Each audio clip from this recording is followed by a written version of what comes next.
Buonasera, I'm Sam Cardona-Norberg, and this is another edition of Peak Moments. We just wrapped up day 2 of the Winter Olympics. We officially have a USA medal count, and we're going to be talking about Lindsey Vonn's crash from earlier today. But we are in Asago outside the Milano ice skating arena to talk a little figure skating with my colleague, Jordan Mendoza. So Jordan, talk to me a little bit about what we just saw. We may have just saw one of the greatest team events ever in Olympic history, and this hasn't been going on for a long time, but we simply just saw an amazing performance from Team USA and ended up in a gold medal. Absolutely. Let's talk about Ilya Malinin, because he just made Olympic history today, doing a backflip on one foot.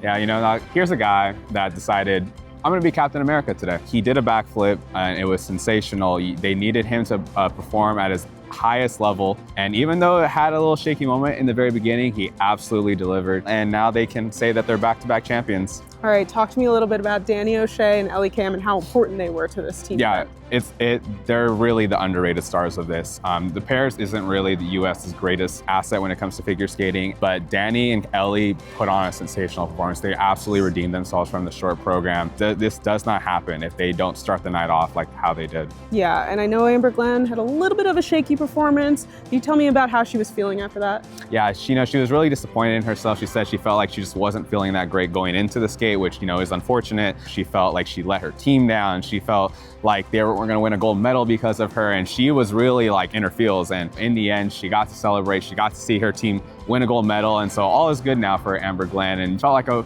weight was lifted off her shoulders when she got to pick up Ilya at the very end. You can tell that she was so thrilled, and it obviously just capped off a great night for Team USA. Absolutely. And now we're going to head over to Cortina and talk a little bit about Lindsey Vonn's injury. After clipping the 4th gate with her arm, Vonn crashed in a devastating manner, and she was airlifted off the mountain and taken to the hospital.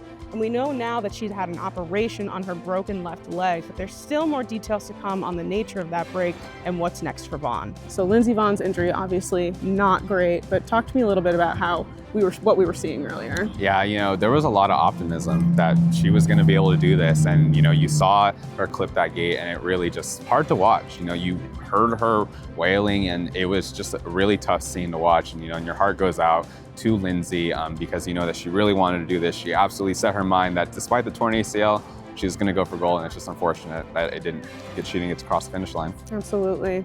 On the brighter side of the mountain, we do have another Olympic gold medal for Team USA with Breezy Johnson on the downhill, and we're about to hear from Payton Titus out in Cortina.